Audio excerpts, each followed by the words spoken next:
Merci à NordVPN de sponsoriser cette vidéo. Après une croissance timide en 2022, principalement due aux différents confinements, mais aussi à un interventionnisme démesuré dans le but de museler les grands patrons de la technologie, la Chine a décidé de faire marche arrière avec pour objectif principal de regagner en compétitivité face à son rival américain, mais aussi de situer les intérêts et les investissements des fonds occidentaux dans son secteur de la tech. Cette semaine sur Terabellum, la Big Tech, dans le giron de l'Empire du Milieu. NordVPN protège Terabellum depuis plus d'1 an désormais. Notre chaîne a atteint une taille conséquente et il n'est pas rare que des individus essaient de s'approprier nos identifiants pour usurper notre identité. L'une de ces méthodes pour y parvenir est le phishing, c'est un type de fraude en ligne dans lequel les attaquants tentent de vous inciter à leur donner identifiant et mot de passe en se faisant passer pour une personne digne de confiance. Ils peuvent le faire en vous envoyant un email, un SMS ou un message sur les réseaux sociaux qui semble provenir d'une source légitime, mais en réalité non. Ils peuvent par exemple se faire passer pour votre employeur, votre propriétaire ou encore votre fournisseur de gaz. Avec l'option protection anti-menace de NordVPN, protégez-vous de ces attaques fourbes. Cette fonctionnalité scanne les URL des sites que vous visitez, des fichiers durant leur téléchargement et les bloque avant qu'ils n'infectent votre ordinateur si des éléments malveillants sont détectés. N'attendez pas et profitez de l'offre anniversaire en souscrivant un abonnement à NordVPN, vous gagnerez ainsi des mois additionnels. Essayez NordVPN sans risque grâce à leur garantie de remboursement de 30 jours. Cliquez tout simplement sur notre lien tout en haut de la description. Vers la fin du flicage.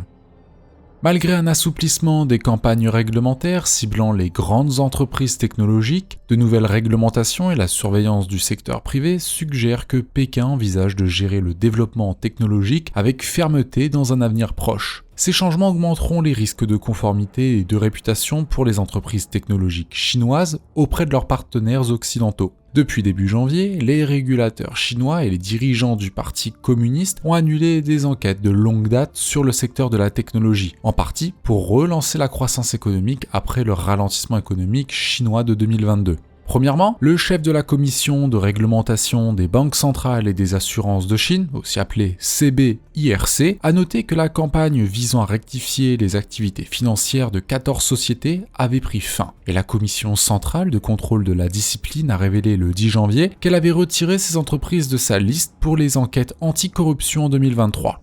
Les enquêtes de l'État chinois sur ces entreprises se sont également terminées récemment, et le 30 décembre 2022, le CBIRC a autorisé la filiale de prêt en ligne du géant de la fintech Ant Group à augmenter le capital social de 1,5 milliard de dollars après une enquête d'1 an sur les activités financières de cette même entreprise.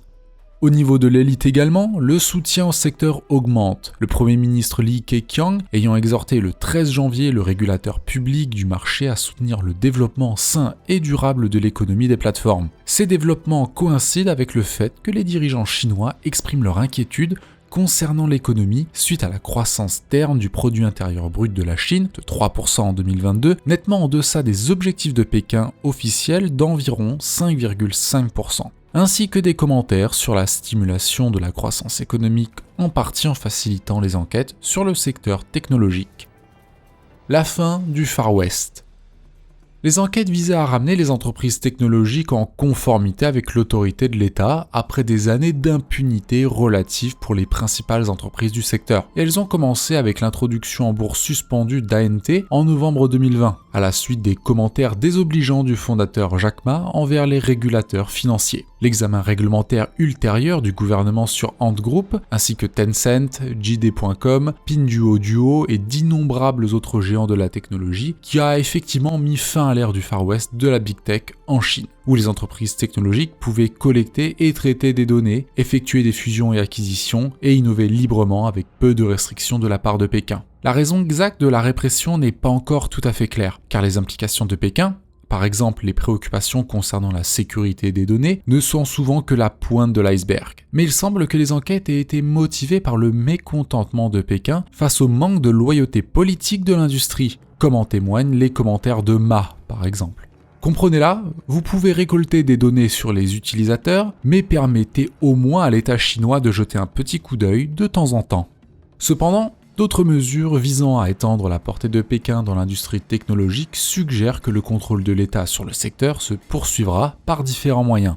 Des entreprises publiques sont également en train d'obtenir des actions privilégiées dans des filiales du géant du jeu et des médias sociaux comme Tencent par exemple. Le 18 janvier, le journal d'État Beijing Daily a annoncé que le ministère des Transports lançait une plateforme hébergeant le géant des paiements numériques Alipay, l'application WeChat et des dizaines de services de covoiturage. Il offrira des services de covoiturage au grand public, à commencer par les employés de l'État, afin de maximiser la protection de la sécurité des données des utilisateurs et de la vie privée. L'article affirmait que la plateforme finirait par capturer plus de 90% du marché du covoiturage en Chine. De plus, Pékin, au cours de l'année dernière, a continué d'adopter des lois réglementant le comportement des entreprises technologiques, y compris une extension de la loi anti-monopole et un projet de mise à jour de la loi sur le contre-espionnage, qui rend obligatoire la participation par les big tech et les entreprises de logistique dans l'application et la surveillance publique.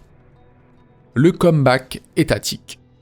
Cet empiètement de l'État sur les activités du secteur privé et l'expansion des réglementations montrent que la lourde surveillance de l'État est là malheureusement pour rester, ce qui pèsera sur la croissance du secteur technologique. Pékin a l'intention d'utiliser ces actions privilégiées qu'elle vient tout juste d'acquérir pour maintenir le contrôle de l'État sur le secteur de la big tech, en particulier sur la modération du contenu et guider les priorités d'innovation du secteur privé alors que les autorités naviguent dans la transition de la Chine vers une économie de fabrication et de services haut de gamme, qui est rendue d'autant plus difficile par les efforts américains visant à limiter l'accès à la Chine aux technologies clés et interdire aux champions nationaux chinois l'accès aux marchés mondiaux. De même, la réglementation croissante vise à aligner les stratégies de recherche et de développement des entreprises sur les politiques industrielles des États et à freiner les excès des entreprises de l'ère du Far West de la Big Tech, comme on l'a renommé en Chine. Cette surveillance des données aidera à empêcher les récits négatifs sur les activités politiques et économiques de la Chine, par exemple les luttes intestines du PCC et le déclin incessant de la population, de se propager dans le pays et à l'étranger bien évidemment.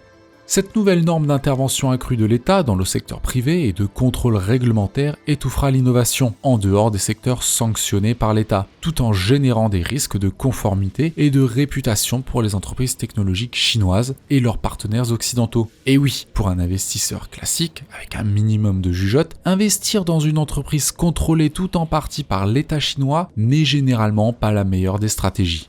Cet examen réglementaire persistant et la participation du gouvernement dans le secteur privé de la technologie peuvent étouffer l'innovation à mesure que les charges de conformité augmentent et que les flux d'investissement sont étroitement surveillés, même si la surveillance des fusions et acquisitions aide à protéger les petits innovateurs de la mort par rachat, ce qui pourrait verser de l'eau froide sur le leadership mondial de la Chine dans les nouvelles technologies. Les exceptions notables pour l'investissement seront les domaines dans lesquels les intérêts d'innovation de Pékin chevauchent ceux du secteur privé, en particulier dans les industries émergentes stratégiques comme l'intelligence artificielle, les véhicules à énergie nouvelle et la biotechnologie, où les accès aux ressources de l'État accéléreront là les horizons de développement.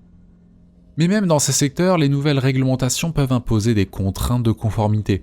Cette lourde surveillance peut également restreindre le vivier de talents des universités chinoises au Big Tech, car des entreprises comme Alibaba et Tencent, qui sont de vrais leaders mondiaux, ne sont plus considérées comme les endroits où les rêves technologiques des jeunes deviennent réalité et où de nouveaux produits arrivent rapidement sur le marché. En Occident, l'utilisation par Pékin d'actions privilégiées pour la surveillance de l'industrie ne fera qu'aggraver les craintes, en particulier au Congrès américain, que le secteur technologique ostensiblement privé de la Chine n'est qu'un autre bras armé du PCC, augmentant encore plus la perspective de nouvelles restrictions d'investissement ou carrément d'interdiction des entreprises chinoises du marché américain, comme c'est actuellement le cas avec TikTok.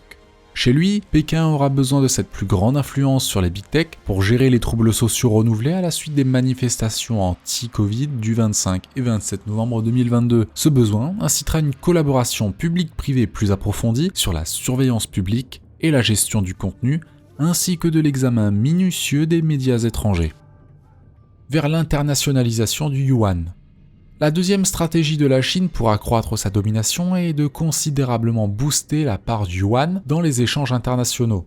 Les efforts de la Chine pour réduire sa dépendance au dollar américain en internationalisant le yuan ne feront que des progrès limités, laissant le pays vulnérable aux sanctions financières et aux politiques économiques américaines dans un avenir proche. Pendant plus d'une décennie, Pékin a cherché à faire du yuan une monnaie internationale à part entière, dans l'espoir de réduire la sensibilité de la Chine à la volatilité financière et économique américaine, ainsi qu'aux sanctions américaines potentielles. Mais malgré tous ces efforts de Pékin, le yuan ne parviendra finalement pas à rivaliser avec le dollar ou l'euro dans des transactions à l'international, à l'exception peut-être du commerce intra-asiatique, et cela pendant encore plusieurs décennies.